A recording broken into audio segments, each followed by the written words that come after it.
This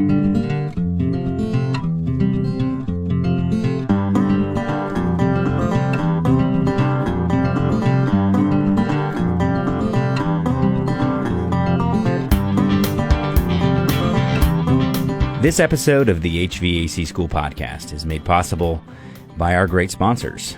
First of them being Refrigeration Technologies. You can find more by going to refrigetech.com, and actually that's what this whole episode is kind of surrounding, is the chemicals that Refrigeration Technologies makes. Also, Aeroasis, makers of the bipolar and nano whole home air purification products. You can find out more about Aeroasis actually by listening to a couple episodes back when I talked to John Bennett. We have podcasts both about the bipolar and nano technologies and good American-made company. Speaking of good American-made companies, I also want to mention our sponsors, American Radionics, the American Radionics Corp., also known as AMRAD, makers of the Turbo 200. You can find out more about American Radionic and the Turbo 200 universal capacitor that I talked so much about recently. I've made so many videos about by going to AmericanRadionic.com, or if you want to find how it's installed, you can go to turbo200install.com. Also want to mention Carrier, longtime sponsor of the podcast, makes this podcast possible, the equipment that we install every day at Kalo Services. You can find out more at carrier.com, and Mitsubishi Electric Cooling and Heating at mitsubishicomfort.com. Finally, want to mention UEI and the Hub Smart Kit probes, both the air probes, which is the Hub 2 kit, and the refrigerant and temperature line probes. That's the Hub 4, and the Hub 6 is everything all together, as well as the WRS scales. Made by UEI and Arbiter, great products. You can find those by going to TrueTechTools.com. Use the offer code GetSchooled for a great discount at checkout.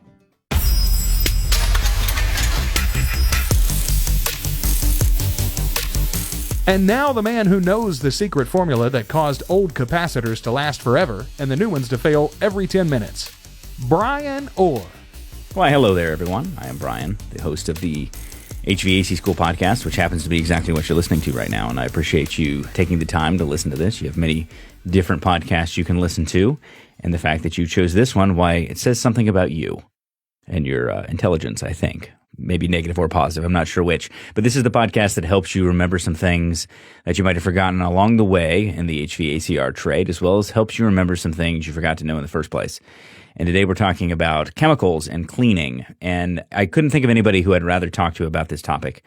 John Pastorello, he's the founder of Refrigeration Technologies. He used to be a technician, then became a contractor, business owner, and realized that there were some chemicals that just weren't quite good enough. So he started a business to make some really good chemicals here in the U.S. I really like Refrigeration Technologies because they're a smaller chemical manufacturer, but they really focus on the HVAC trade. They really focus their attention on making the best possible products rather than pandering to maybe the cheapest price or to the requirements of the wholesaler. They're looking to make products that work really well in the field.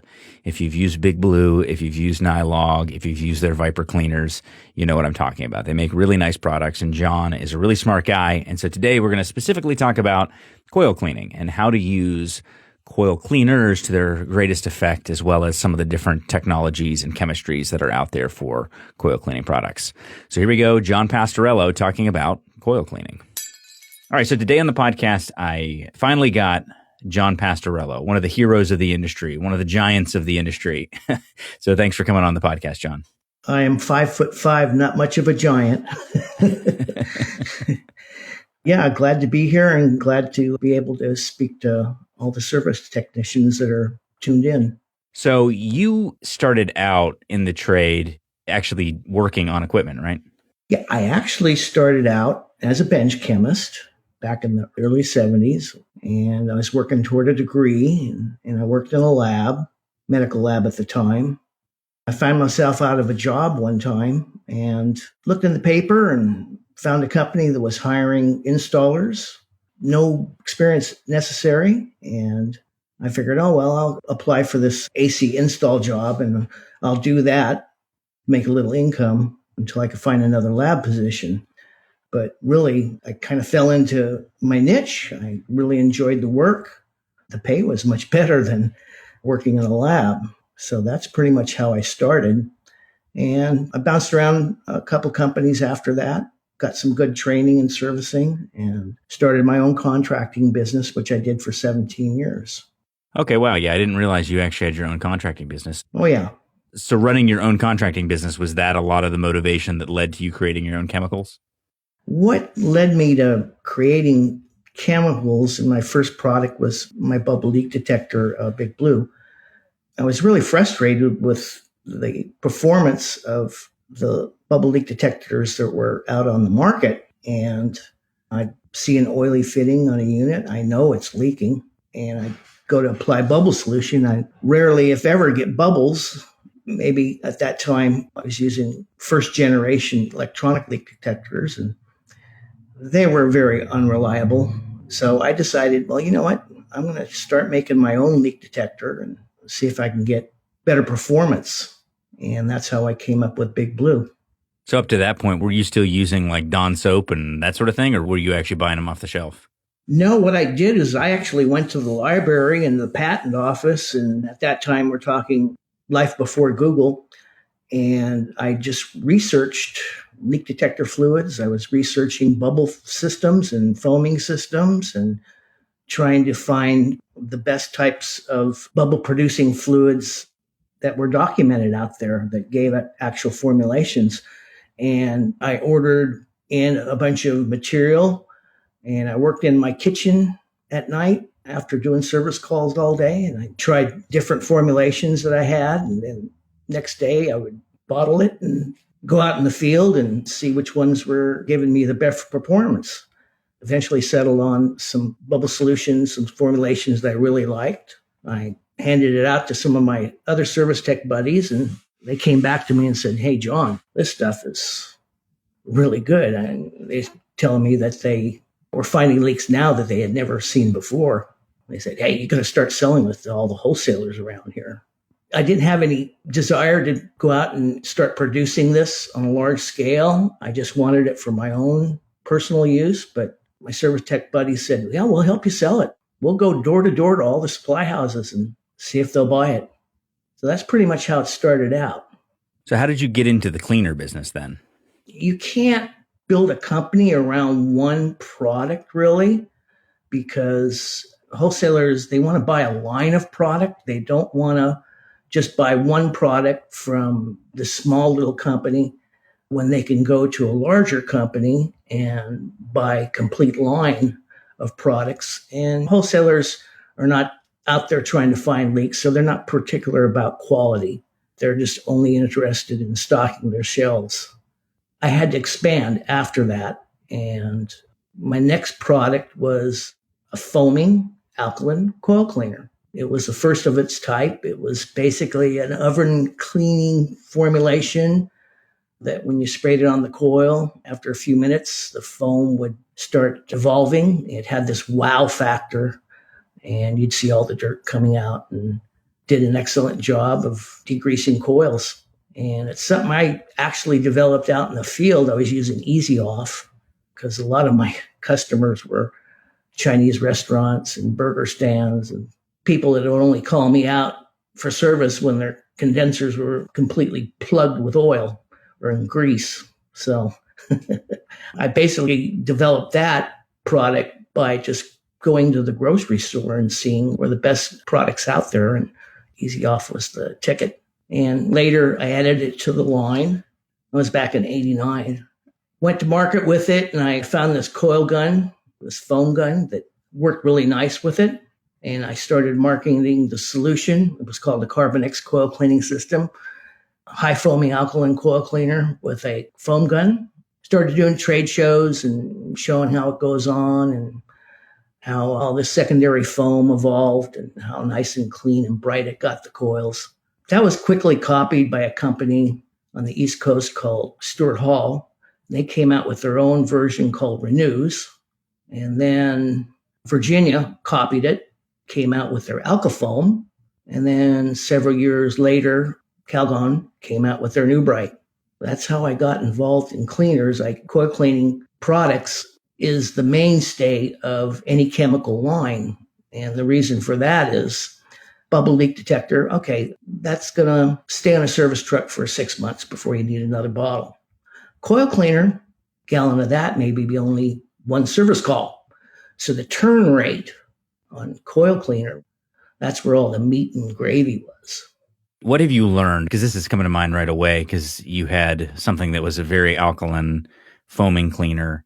Have you learned anything since that time about chemicals now that you've been doing it for all these years? I was happy with the performance of the Alkalyn. It had that nice wow factor, but I really knew that this is dangerous stuff to handle. I kind of wanted to get into researching and developing safer chemicals that could get the same cleaning response, get the same cleaning efficiency without any hazardous odors or smells, or you don't have to worry if you get it on you, it's going to burn you and scar you. I shifted all my research into the green chemistry. Been doing that ever since. I don't want to be producing or putting out there on the market coil cleaners that it's potentially going to hurt someone. We're starting to see the trend in the industry to go to the more aluminum safe products, environmentally responsible products. But then again, we demand performance. And that's the whole trick, is getting them to perform as good as an acid, as good or better than an alkaline. And that's what makes up the majority of our coil cleaning chemical line now. All right, so let's talk about that, because I think a lot of technicians are confused when they think of an alkaline product or an acid product. I think they kind of lump it all into one category, but obviously there's a significant difference there. So go over briefly, like, what are the differences? What are the advantages and disadvantages of acid versus alkaline versus neutral? I think it was the early 80s, the pink acid coil cleaners hit the market, and they were really, really popular because they would just scrub a coil down to the bare metal. But people realized that the fumes coming off that were really gnarly and not safe to breathe. And of course, you get that acid on you, it's going to burn, and it's going to burn.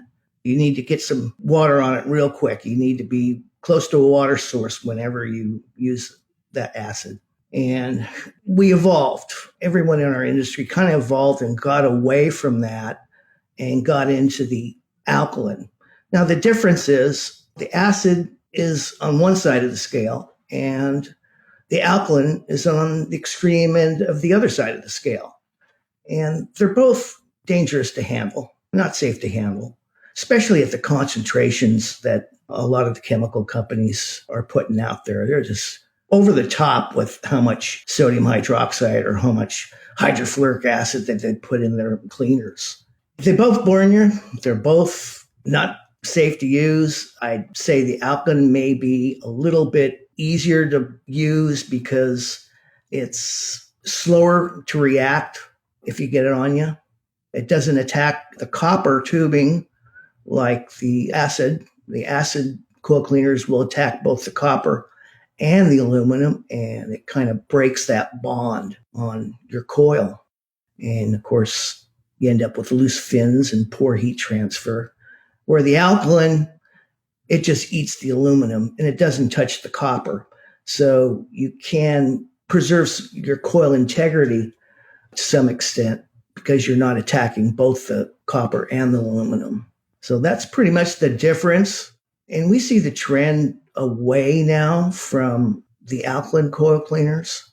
Too many people out there had some bad experiences with burns and scarring, and we see a trend away from that. We see technicians more concerned about preserving the integrity of the coil and not eating the aluminum up. And then you've got your OEMs, they're pumping out more aluminum coils. And we see this evolution away from the alkalines.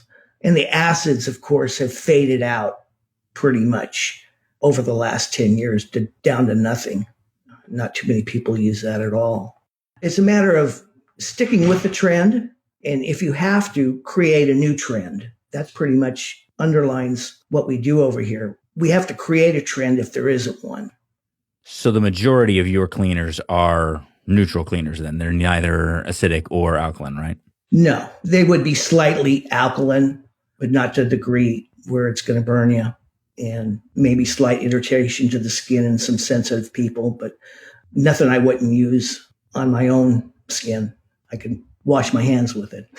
I've told this story a couple times, but when I was an early on technician, I was really hot and heavy with the coil cleaner. I really liked to really clean those coils and make a good show of it. So I was working on a Lennox unit and Lennox condenser, and I was using my whatever I had. I don't know, it's Triple D or Nuke Algon. I don't know what it was, but it was definitely an Alkalyn, heavy Alkalyn cleaner. And I mixed it heavy. I think it was probably 50-50. And I was spraying down that condenser coil. No one follows the directions, do they? I don't know why that is. And I was just as dumb as the rest of them. I think I was 18 years old. I was spraying down this coil and I started rinsing it. And man, there was all kinds of black stuff coming off this coil. And man, it didn't look that dirty. And I just keep putting more on and I just keep spraying through it. And all this black stuff is coming off. And then I start to notice that this black stuff is coming off in sheets. And it turned out it was a coated coil. So it had some sort of, I don't know exactly what the coating is that they had on those condensers for a while, but I had this big bare patch in this condenser and my heart just sunk. From that moment on, I realized, boy, I've really got to be a lot more careful with how I think about cleaners. And then one time I spilled some Triple D in my sock when I was young too. And I tried to work the rest of the day without rinsing it properly. And boy, let me tell you, I had quite a situation later on. So the alkalins are sneaky. You dilute it and you may get it on you and not notice. And you go to bed at night and your arm is itchy or your leg is itchy and you start scratching. And by the time you wake up in the morning, you've scratched all the skin off wherever that coil cleaner got on you. And it can leave a permanent scar. It sneaks up on you. We all know that slippery feeling that you get when that Alkalyn starts to work on your skin. Yes, it starts dissolving the protein on your skin. It gets to the fat layer underneath your skin. And yeah, that's where you can get permanent scarring. Your cleaner, like your HD, it's a foaming cleaner. Talk a little bit about the impact of foaming, because I've heard some people say, reps for other products or whatever, who will say that foaming is just smoke and mirrors. It doesn't do any good. Talk a little bit about that. Well, then they need to go back to school.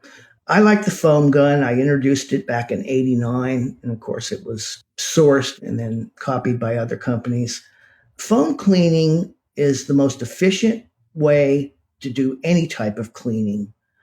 This is because soil bonds to surfaces at different angles.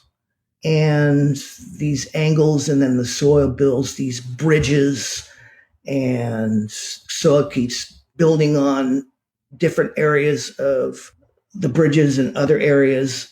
And these are called contact angles. You need to hit all these contact angles in order to knock out the bridges and hit all the angles that the soil actually bonds to the metal. Now with foam cleaning, all these billions of fine bubbles, you spray that into the coil, you're hitting all the angles and you're taking out the bridges. And you can look it up on the internet if you want to, foam cleaning versus flat liquid cleaning or whatever. And you'll say that foaming is superior because it hits all these contact angles. So you get better percentage of soil removal. We've done that here in the lab and it's superior. Let's go through an actual process of cleaning here. Thinking about using Viper HD as an example. That's probably one of the most popular products that you sell, I imagine, because it's a great product. Yes. That and the aerosol version. The aerosol version is more popular? Yeah, at this point in time. A lot of little coils, a lot of under-counter refrigeration because it's just really good for removing grease and it takes very little water to rinse off. In kitchens, you're not flooding the areas. But with the HD, the heavy duty, it's sold as a concentrate so we can let the user decide how strong or how weak he wants to make the solution. We recommend like about a 5-to-1 dilution ratio, and that's optimum for heavy soils. And a lot of people get away with 20-30-to-1 dilution if they're just doing a coil that's just dusty with some light grease. So dilution ratio, people think that the stronger they make it, the more cleaner the coil is going to get, or the faster it's going to clean and attack the soil. But that's not true. There's a bell curve as to where using too much cleaner is just as bad as using too little cleaner. There's an optimum top of that curve where the ratio of water to cleaner is optimized, and that's where you get your higher percentage of soil removal. when you're using undiluted coil cleaner, we say 5-to-1 if you use it 50-50, all you're doing is wasting a lot of detergent because that excess detergent does not attach to or make contact with soil. It just makes contact with other detergent molecules, and it takes a longer rinse process to get it all out. Got it. All right. So you take a condenser coil, for example, with Viper Cleaner, and we want to do a good job of cleaning this. It may be not the dirtiest condenser you've ever seen, but it definitely is in need of cleaning. What's the process, start to finish? What should a technician do? I would put the heavy duty into a foam gun. I'd use the strongest setting, which I think is about a 10-to-1 dilution, more than enough to get about a 93% soil removal because we've tested it. I'd start at the bottom of the coil. I know people start at the top and let it just run down. Now, you want to start at the bottom of the coil, and you want to get the foam gun as close to the coil fins as possible so you get maximum penetration. Start at the bottom, work upwards, and make sure your cleaner is punching through the coil all the way. If not, then you have to hit it on both sides, of course. But I start at the bottom, and I build the foam up and let it stand for a good 5-10 minutes is what we call dwell time. It gives time for the detergent to penetrate through the soil, down hopefully to the metal, to where the soil can be carried off in your rinse. So that's it. Do you need to pre-rinse or anything, or no? You just start with the foam gun? Yeah, I don't always pre-rinse. I usually pre-rinse with just a regular trigger sprayer, not using enough pressure to bend the fins, but just enough pressure so I can punch through the coil, get to the outlet side, pre-rinse that real good. And then I would go and do my initial injection of foam. And then after that, the one little secret that coil cleaner manufacturers won't tell you, it really takes 2 wash cycles to really remove the dirt to a maximum effect. Is because first time you rinse or the first time you soap up a coil, a lot of that dirt doesn't come off because it hasn't completely broken the bond between the soil and the metal.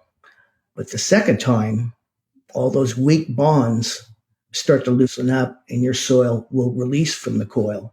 And in my second wash, I would double the dilution, or on a foam gun, I would just turn up the dilution to maybe 30-to-1, and I would hit it again. And believe it or not, using a maximum dilution, I'd say a strongest setting first, and then hitting it and rinsing that off, and then hitting it with a much more higher dilution ratio, we've seen where the soil removal is much better than using 2 completely concentrated washes, believe it or not. When you're rinsing, does it matter if you go top to bottom or bottom to top when you're rinsing? No, that doesn't matter. I usually go top to bottom. And then what is the thinking behind the bottom to top? Because I'm sure I'm going to get a lot of questions about that. In foam, you're building the foam up. Instead of letting it run down, you want to build the foam blanket, and that way it holds in the vertical position. The next best thing about foam is that it stays in contact with the metal longer than if you were to use a flat, because it just doesn't hit all those angles and it just gravitates off. But the foam can hold in place. And what we're going for is maximum contact time of detergent to metal so it can penetrate through the soils and break those bonds. All right, so I want to just take uno momento here, and I want to talk to you specifically about a couple friends of mine, people who I would definitely consider to be friends. And I say this a lot, but really the sponsors who work with HVAC School, I really try to find companies that I have some personal relationship to, companies that we use in my business, people who I trust, and that's really important. So there's even some companies that make really great products. I'm not going to name any names. There's some companies that make really great products that I just don't quite trust their business model. I don't trust that they have their customers' best interest at heart. And so I don't want them as part of this podcast. But these companies are companies that I really do trust that. I really do believe that. And so we've talked a lot about Air Oasis in the past, but I'm going to talk about them quickly again and just give you the quick testimonial that you've probably already heard. We've done some testing before and after using some Petri dishes and even some air testing through an air sampling unit to see before and after how the Air Oasis Bipolar and Nano work separately and in conjunction with one another. And we've been really impressed by the change that it makes in the indoor air quality. And we talked about Bert in his home, my technician Bert, how his children were previously coughing every night. Who knows exactly what was causing it, but when he put in these products, those fits stopped. Circumstantial evidence? Most certainly. Is it enough for him to believe in the product? Absolutely. And the testing that we've done before and after makes me believe in the product. I think it's a good thing. I think they make really good products here in the USA. John and Jeff Bennett, they just run a good company. They run a good US-based company that makes good quality, well-engineered indoor air quality products. They do a lot of testing, and I believe in what they're doing. I'm not going to say any company's perfect or any company has all of the best of everything, but all I know is I've tried their products and they work well for us. That's Air Oasis with the Bipolar and Nano whole home air purification systems. All right, here we go. Back to John Pastorello. All right, so the next application that I wanted to ask about, and I just did this recently, so I wonder if I did it right or not, did it the John Pastorello way or not, but I did an evap coil clean in place with the Viper aerosol can, and I thought it went really well, but it was reasonably dirty, so it wasn't like a total blanket of cat hair, but it was definitely dirty, and it was a slant coil, so I could get to the underside fairly easily without having to remove the whole coil. It was only a 4-year-old unit. So what would be your thoughts on that? What sort of process would you follow there? If you can get to the intake side, that's the best place to start. Pre-rinse it, of course, with some water. And of course, in evap coils, you got to be a little liberal with the water because you don't want to overflow the drain pan. And then with the aerosol Viper spray, it's got a pin spray. And then again, I would use that pin spray and I would make sure that I get right in between the fins and work from the bottom up, even if it's just one fin at a time, and let it just pin spray through, penetrate as far as possible. And that foam's going to expand and it's going to hold. It's going to hold for a good 10 minutes. And that's good contact time. And when the foam breaks, it liquefies. Then you can go ahead and rinse it if you'd like, or we use a rinsing aid inside all our Viper coil cleaners. And that rinsing aid will help with the condensate rinse cycle, such as in a non-rinsing application. Just throw your unit on and let it sweat and rinse the remaining detergent off. Basically what I did, and so tell me if I made any mistakes here, I did essentially what you said. I foamed it. So I should probably rinse it first, right, with the pump sprayer, and then foam it, which I didn't rinse it first, but then foam it. And then once the foam broke, I took just a rag and I kind of worked up and down the fins a little bit just to get some of that surface soil off that was kind of just sitting there on the bottom edge of the coil. And then I did it once again. So I went over it again with the cleaner. And then I just used a shop vac on it and then a pump sprayer. I kind of have the shop vac there just so that way in case there's anything slopping around, I can catch it right away. And then just the pump sprayer and rinsed it. Does that work? Yeah, brushing, I would advocate that 100%. But 99% of the service guys out there aren't going to brush. Even if you had a coil that's just dusty and you say, this coil isn't that dirty, I'll just rinse it down with water. Hey, that's great too if that's all it needs. But if you just took that plain water and just brushed it, and it doesn't take long to brush, that brush is going to help break the bond between the soil and the metal. So brushing is an added advantage to getting really super coil cleaning. Yeah, obviously when you brush, for those of you newer guys out there, you want to make sure that you're going with the coil, obviously, because you don't want to bend anything. And then you're only using a very soft brush. You don't want to use anything that's going to damage that surface. I've got a brush, and you can get them for like less than $10. That's got a 2-foot handle on it, and it's got a 4-inch head, about 2-inch long soft nylon bristles. Works really great, and that 2-foot handle saves the back from the bending and agonizing getting on your knees in order to promote wear and tear on your body. When I was a technician, it was all about, what do I have to lift? How much bending over do I have to do? And the less of that I did, the better I felt the next day. So it sounds to me like a big part of this, though, is allowing for that dwell time. Exactly. There's 2 types we do soil removal testing here to see how much soil, and this is how we optimize our formulation. If a new detergent material comes in, we'll try and plug it into our existing formulation and we'll do soil removal testing to see if it improves our soil removal, it improves our product altogether. And we do these tests over and over and over again. We do what is known as a soak and rinse. That's basically what you're going to do out there in the field. And then there's a soak, scrub, and rinse. We will do it both ways to see which one is most effective. Of course, the scrub and rinse is going to be the most effective way to remove soil. But that's the way we approach it, and that's the way we keep our formulations up to date and try and improve on our cleaning efficiency. All right, so let me ask the question that a lot of technicians are arguing about right now, which is with the advent of microchannel coils, there have been several manufacturers who print right on their coils, use water only. And so some technicians swear by that and cuss out anybody who does otherwise, and others swear that it's not a problem and cuss out anybody else. You know, there's this big cuss battle that's happening online right now about this for whatever reason. What is your take on this? Okay, this is something those coil manufacturers didn't think out fully, because they're telling you to rinse with tap water, right? And tap water is heavily chlorinated. And what does aluminum hate more than chlorine? Nothing. Like chlorine, you're going to spray tap water on and you're going to leave chlorine residue, and chlorine degrades aluminum. They thought they got the easy way out by saying just rinse it with water. But that chlorine residue can eat a coil over time, just as bad as an alkaline. With our cleaners, we put an actual corrosion inhibitor for aluminum in the product. So after they use our product and they go through the rinse cycle, there is a corrosion protection in the product that's going to prevent that chlorine from attacking the coil further. So this is something the OEMs never thought out fully.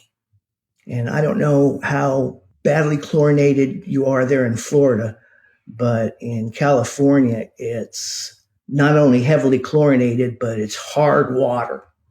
And people end up here after rinsing a coil with this white powdery residue. And they think the residue is because there's detergent still left on the coil. And of course, they keep rinsing and rinsing, and that white powdery residue only gets thicker and thicker because all the minerals in the water are now staining the coil. We use the corrosion inhibitors to protect the aluminum. We also put a rinse aid in the coil cleaner. So when they go to rinse with tap water or hard water, they don't get that white powdery residue, and they do get that nice corrosion protection, which is temporary. It's a temporary protective coating to get you through the rinse cycle, but it keeps that chlorine from the tap water from causing any pitting or any further corrosion. Yeah, it's interesting. One of my friends is into really high-end detailing, and he has a website and all this about it. And those guys, they will never just use regular tap water to rinse their cars for that very reason. They run it through special filters and deionizers or whatever. I forget exactly what it's called, but special water filtration for that very reason. Yeah, you'll get that white powdery residue, and you'll think it's detergent, but it's not. It's from your tap water. And the more tap water you use, the cloudier that aluminum looks. So the kind of the final, so we've talked about evap coil cleaning. We've talked about condenser coil cleaning. I imagine cleaning a blower wheel out in the driveway is about the same. Let's go back to evap coil cleaning just a second, because we don't have too much of a problem with smelly evap coils here in California, but I'm sure in Florida or any other high humid area, you're going to get that biofilm form on the coil. And that biofilm is going to produce sulfates because from the organisms growing there. And most detergents don't go after the biofilm.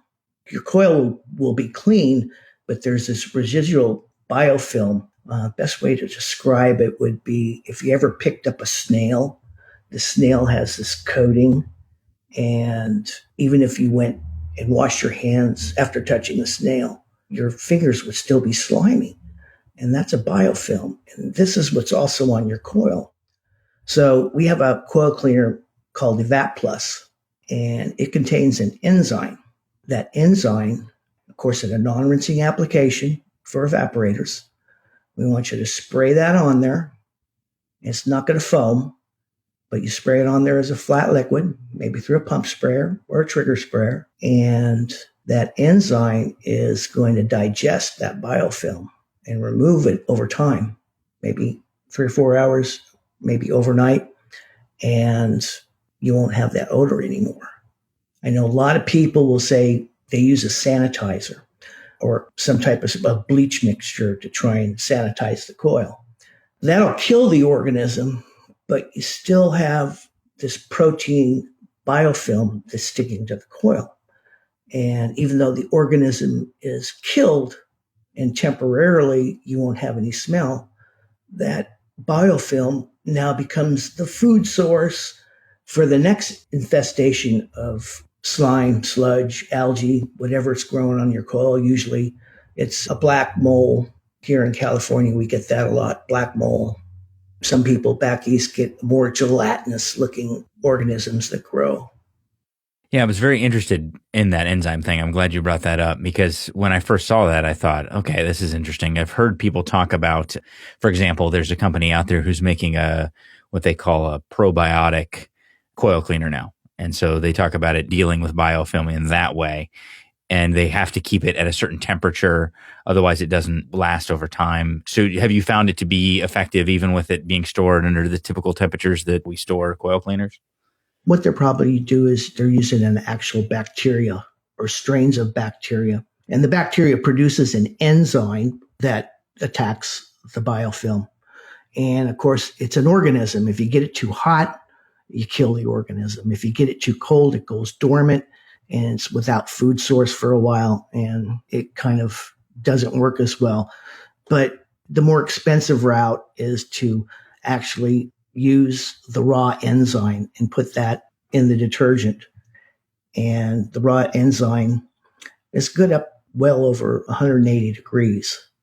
So they won't break down in your service truck normally. It's not the actual bacteria, but it's the actual enzyme, the chemical that the bacteria produces to digest that biofilm. Yeah, very interesting. So that's similar. You also have the enzyme in the pan and drain cleaner, right?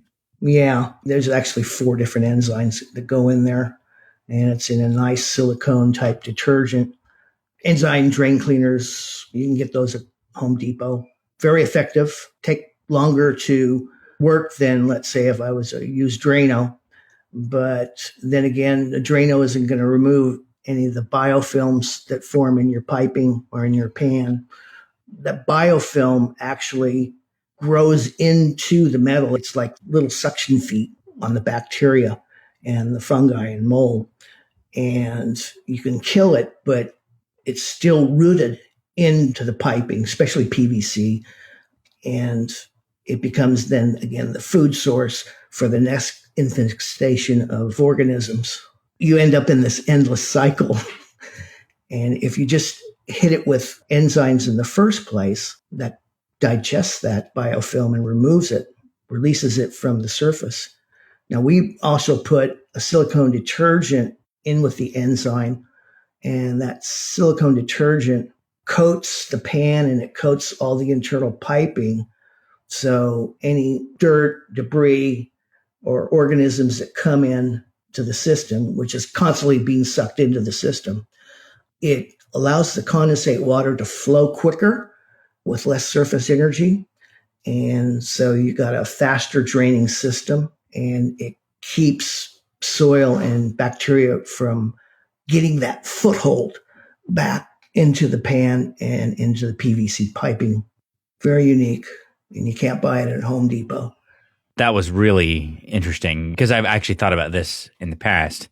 When you think about a drain pan and the amount of water that a drain pan holds, stagnant water, why don't they create drain pans that hold less water? And in fact, that has been a big move over the last 10 years, manufacturers thinking about that. But this is sort of takes that to the next level where even in the drain line where it exits by adding a little bit less surface area there, I guess. So is it almost like a hydrophobic coating a little bit? It is actually based out of silicone? Because I'm thinking like water and silicone don't sound like they would mix. So how does that work? They're water-soluble silicones, and they are attracted to metal and surfaces. They're a different charge, kind of like, if you've ever seen any anti-static sprays out there. That static cling you get with certain fabrics. You spray your polyester pants with it and you won't get that static cling. Well, the silicone's got an opposite charge of the surface, so it sticks to the surface. And it's only temporary. It's about 60, 90 days worth, but it helps keep the soil from building up. And of course, we know the real main reason why a lot of these draining systems don't work well is because they weren't installed level or they weren't pitched properly. If the guy before you didn't level the furnace and he didn't pitch his PVC line like he should, you wouldn't have too much of a backup problem. But a lot of these technicians out there won't give you that little ounce of prevention. That is certainly true. I actually just dealt with that a couple of days ago. It smells great. That's actually one thing. It doesn't have a strong odor or anything, but it does have a nice smell to it. I really like it. It stays where you spray it, which is nice. And it definitely, for us, we're using it in place of pan tabs. And we use pan tabs for years, but you put pan tabs in, you go back 3 days later and they're completely gone. And then a lot of times techs put them in the wrong place and then they float in front of the drain outlet and fill up the drain pan and fill up the float switch. And obviously that's a callback you don't want. So for my junior techs, it seems like a superior product as well, just to put in their hands and say, here, spray down the drain pan and the first couple rows of Coil and be done with it. Yeah, with our products, I try to put some types of features that the tech has never seen before. Like you said, with tablets, you throw them in the pan, they don't cover the whole pan. And by spray coating the pan, you can hit you can hit the corners and you can hit all the crevices and you can get a more thorough coating of the pan and a more effective clean out. It's great to hear when a technician comes back to you and says, we didn't know about this feature, and they can understand why we did what we did and why we put that in the product, because it's real easy for me to go out and have tablets, algicide tablets pressed up, put them in a jar and sell them. But then I'm just like the other guy. I want to come out with something that's new, that's fresh, that's more effective, something you haven't seen before. Of course, as soon as it starts selling really well, I'm sure my competitors will be coming out with their own versions. But that's the way the game is played. That's how it goes, especially in the chemical game, man. There's so many different players, and they're all big corporations that want to make a quick buck. And that's actually why I had told you back when we had talked at the AHR conference that I wanted to have a chance to work with Refrigeration Technologies, because it's the company that I believe in. Refrigeration Technology stands for the same things I stand for. Quality products, good workmanship, for techs by techs, USA business, people who actually care about the trade. I think the first time I met you was at the Educators Conference, I think. Yeah, I love that show. Yeah, it's a great thing because there's very few companies show up at the Educators Conference. That's not as popular because that's much more about supporting the industry and the next generation of the industry. You're not going to make a whole bunch of sales at the Educators Conference, but that says a lot about your business model, playing the long game, taking care of people, treating people right. I'm also thrilled to see how much support you've been giving multiple different podcasters and just being active in the industry. That's really important. So I applaud you for that and everything I've been using lately. I mean, I've used Refrigeration Technologies products for a really long time. I've used Nylog for as long as I can remember. I've used the Big Blue for as long as I can remember, but I'm just now starting to use all these other products and I haven't used one yet that I didn't like. So kudos to you to building such a great business. We pretty much share the same taglines, for techs by techs. And we're all about educating. I think when you put out a product, you have to have education along with it. Takes me back to the early 70s when I bought the first electronic leak detector. It was a Robinair. Robinair was really big back then, and everything I owned was Robinair because they not only supplied you with a good quality product, they gave you education with that product. But when it came to their electronic leak detector, all I got was an instruction booklet that told you how to turn it on. And I was expecting education as to how to perform leak checks with their instrument. Not just, here's where you turn it on, here's where you calibrate it, good luck. I wanted to learn more about the more efficient method of leak detecting. We like to hit the schools, we like to hit the young trade tech guys coming up, educate them on the proper way of doing things, because we're all about doing things the right way and not try and sell them on some type of harebrained chemical cure in a bottle. Yep, absolutely. There's a lot of snake oil out there nowadays, and it's kind of hard to wade through it for a lot of technicians. So it's good to have companies that you know you can trust. So I appreciate that. Thank you for coming on the show. Thank you for being a part of what we do. Thank you for supporting the podcast. I haven't had a chance to tell you that. That was very meaningful to finally be able to partner with you. That's been really great. You've been really great to work with. We got a whole box full of t-shirts that we've been giving away to listeners. So thank you for that. I know everybody appreciates it. And hopefully we can get you back on again sometime. Oh, I'd love to come back anytime, share any knowledge I have of chemistry, system chemistry, something that's never taught in the trade. There's a lot of weak areas in our trade, and whenever I can share some knowledge that helps a guy out there improve his work quality out there, I'm here to help. And I really appreciate teaming up with you guys because you're out there every day with a daily podcast and lots of good videos, lots of good information. You can ask me any question except electrical code. And I'll leave that up to you. Okay. So I was never good at any type of code whatsoever. Yeah, boy, the National Electrical Code is a beast in and of itself. So I try to tackle it in small pieces when applicable. All right. Yeah, I think next time I want to get you on and talk about your acid test kit, because we talked about that for probably half an hour at AHR and you blew my mind with some information there. So maybe I'll get you on in the next couple months and we'll talk more about that. Sure. NILOG, leak detection, leak prevention, system chemistry, acid, moisture testing, anything dealing with the snake oil stuff out there.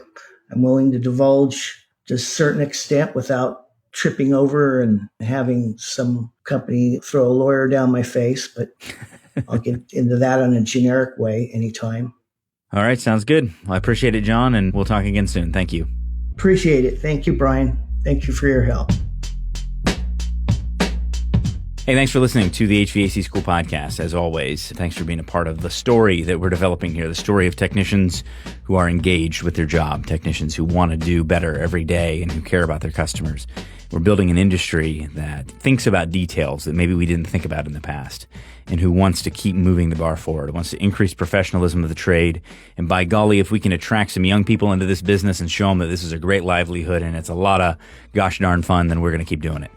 And I honestly believe that. Like, I'm a cheerleader for this trade. I think it's a great job. I think it's a great business. I would love to see my sons follow me into this business because I think it's got a great future. For those of you who've been beat up your whole life, welcome to a little bit of rest because I think the future is where you're going to be able to use your minds, you're going to be able to use your expertise, and hopefully not have to break your backs as much as maybe you used to. Anyway, that's a whole nother side note, but thanks for listening through to this podcast at least.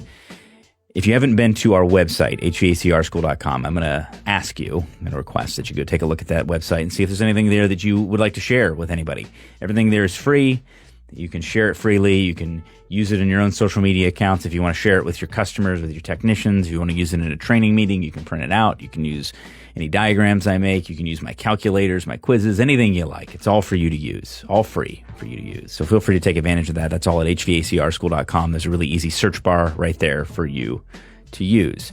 I want to do just a quick public service announcement. I don't know if you heard, but there's a guy up in Long Island who he robbed an underwear factory of all things. Good news is I found out it's going to be a brief trial. I have to give credit to Brian Mahoney for sending me that one. I love it when you send me, when you think enough of my podcast to send me a stupid dad joke to the end of my podcast. So there you have it. Thanks for listening. We will talk to you next time on the HVAC School Podcast. Thanks for listening to the HVAC School Podcast. You can find more great HVACR education material and subscribe to our short daily tech tips by going to hvacrschool.com. If you enjoy the podcast, would you mind hopping on iTunes or the podcast app and leave us a review? We would really appreciate it. See you next week on the HVAC School Podcast.